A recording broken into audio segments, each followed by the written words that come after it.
नमस्कार, मैं बबीता कुमारी, assistant professor BA department महिला कॉलेज चाईबासा।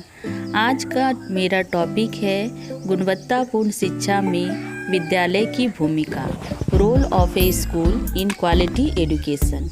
ये BEd semester 1 paper 2 contemporary India and education के यूनिट 3 जो कि क्वालिटी कंसर्न इन एजुकेशन से है। आज हम लोग देखेंगे कि गुणवत्तापूर्ण शिक्षा में एक विद्यालय की क्या भूमिका होती है।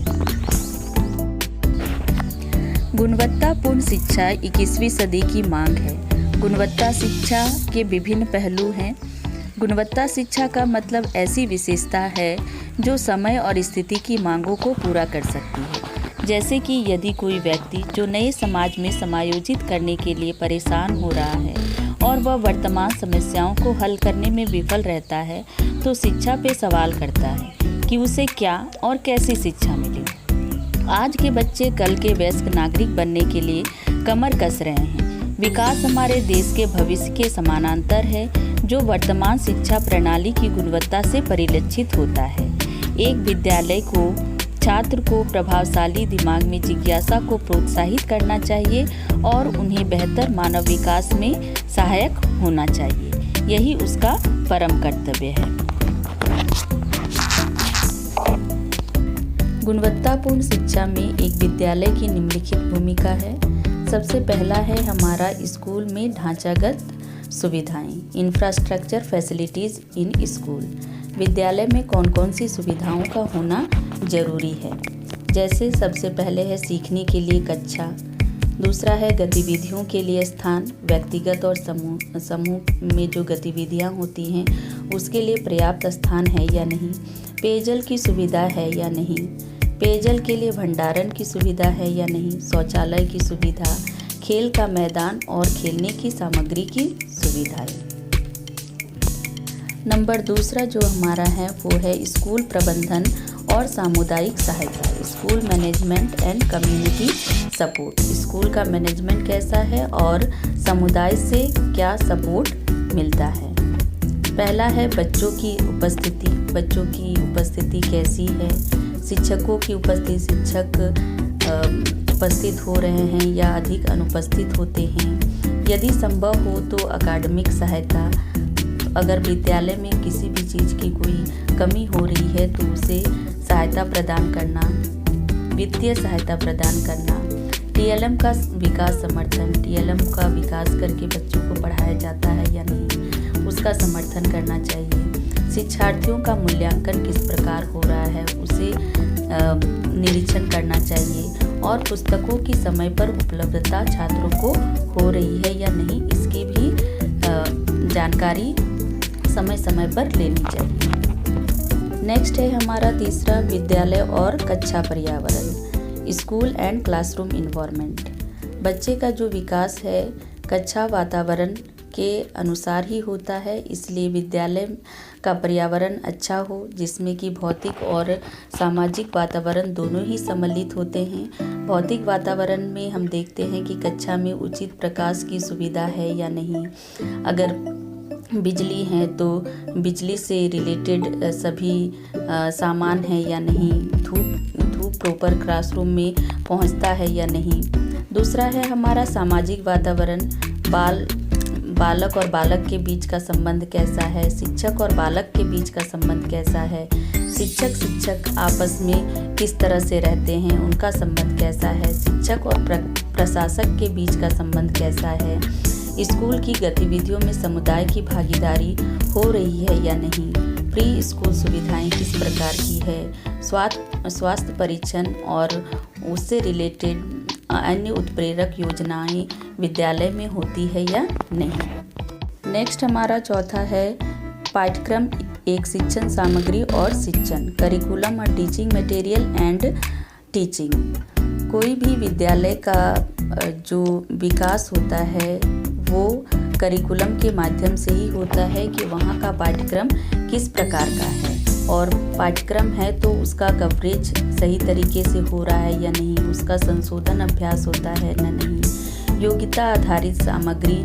की उपलब्धता है न नहीं, ब्लैक बोर्ड एवं इसका उपयोग सही उपयोग किया जा रहा है या नहीं, बच्चों को पाठ्यपुस्तकों की उपलब्धता हो रही है न नहीं, पाठ्य पुस्तकों का उत्पादन किस प्रकार से होता है, उसका वितरण किस प्रकार से होता है, शिक्षण अधिगम की अन्य सामग्री की उपलब्धता कैसी है, पुस्तकालय और उसका उपयोग सही तरीके से होता है या नहीं कक्षावर, और प्रयोगशाला किट और उनका उपयोग किस प्रकार शिक्षक करते हैं और जो विद्यार्थी हैं वो किस प्रकार उनका उपयोग करते हैं। नंबर 5 है हमारा शिक्षक और शिक्षक तैयारी, टीचर एंड टीचर प्रिपरेशन। एक विद्यालय की धुरी होता है।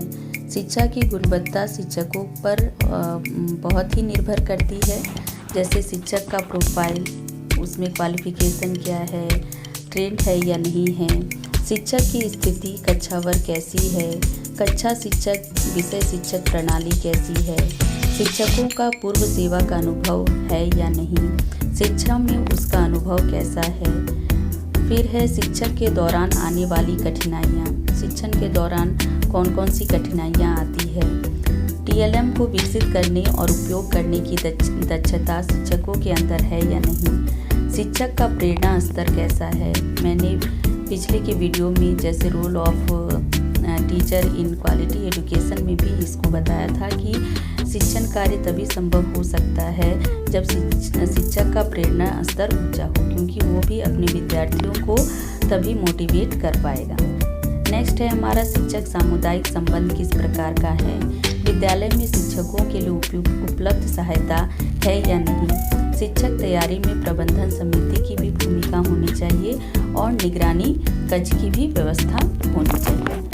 नेक्स्ट नंबर 6 है हमारा कक्षा प्रक्रियाएं, क्लासरूम प्रोसेस। क्लासरूम में किस तरह की प्रक्रियाएं होती हैं, किस तरह का संगठन है, बैठने की व्यवस्था किस प्रकार की है, कक्षा की स्थापना किस प्रकार हुई है, कक्षा में सामग्रियों का प्रदर्शन किस प्रकार होता है, बच्चों को समूह में किस तरह बांटा जाता है, टीचर स्टूडेंट रेशियो किस आधार पे है, विषय शुरू करने के तरीके किस प्रकार के हैं, शिक्षण अधिगम की प्रक्रिया कैसी हो रही है, शिक्षण अधिगम सामग्री का उपयोग किस प्रकार किया जा रहा है, शिक्षण अधिगम प्रक्रिया में छात्रों की पहल कैसी होती है, क्या वो निष्क्रिय रहते हैं, क्या वो अटेंटिव रहते हैं, एक्टिव रहते हैं, मूल्यांकन प्रक्रिया का पालन किस प्रकार हो रहा है और मूल्यांकन की आवृत्ति किस प्रकार की हो रही है, क्लासरूम प्रोसेस के अंतर्गत ये सभी आते हैं। नंबर 7 है हमारा अवसर समय, अपॉर्चुनिटी टाइम, या इसको हम लोग कह सकते हैं कि टीचिंग लर्निंग टाइम किस प्रकार का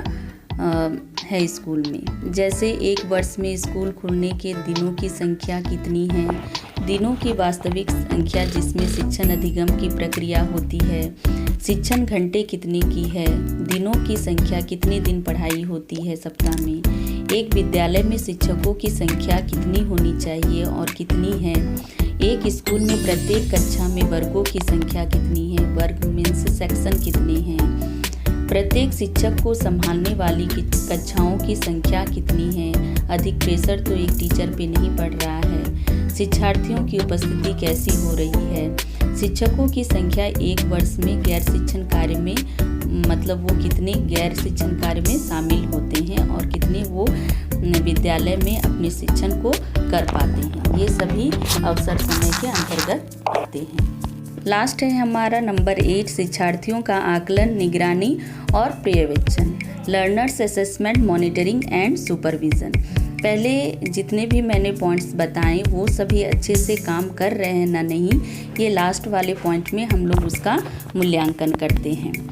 सबसे पहला है कि विद्यालय में जो परीक्षाएं होती है उसमें ग्रेड सिस्टम है या मार्क्स दिया जाता है। दूसरा है इंटरनल और एक्सटर्नल जो आंतरिक और बाह्य परीक्षाएं कैसी होती हैं। मूल्यांकन की आवधिकता क्या है, आवधिकता मतलब कि कितने समय में परीक्षाएं ली जाती है, क्या वो त्रैमासिक है, अर्धवार्षिक परीक्षा है या वार्षिक परीक्षा है। परीक्षा होने के पश्चात इनाम या स्टूडेंट को पनिशमेंट मिलता है। स्कूल में रिकॉर्डिंग की प्रक्रिया कैसी है, मतलब कि जो भी परीक्षाएं ली जाती है उससे संबंधित जो रिकॉर्डिंग प्रक्रिया है वो किस प्रकार का है। शिक्षकों के द्वारा प्रतिक्रिया तंत्र कैसा है, माता पिता का समावेश इसमें होता है या नहीं, माता पिता को प्रतिक्रिया देने की प्रक्रिया किस प्रकार की है, ये सब इसके अंतर्गत आते हैं। इस तरह से हम देखते हैं कि अगर विद्यालय में ये सभी पहलुओं का समावेश होता है और सभी कारक अच्छे से काम कर रहे होते हैं, अपनी जिम्मेदारियां निभा रहे होते हैं, तो हम कह सकते हैं कि गुणवत्तापूर्ण यहाँ संभव हो सकती है और विद्यालय में गुणवत्ता शिक्षार्थियों का विकास संभव है।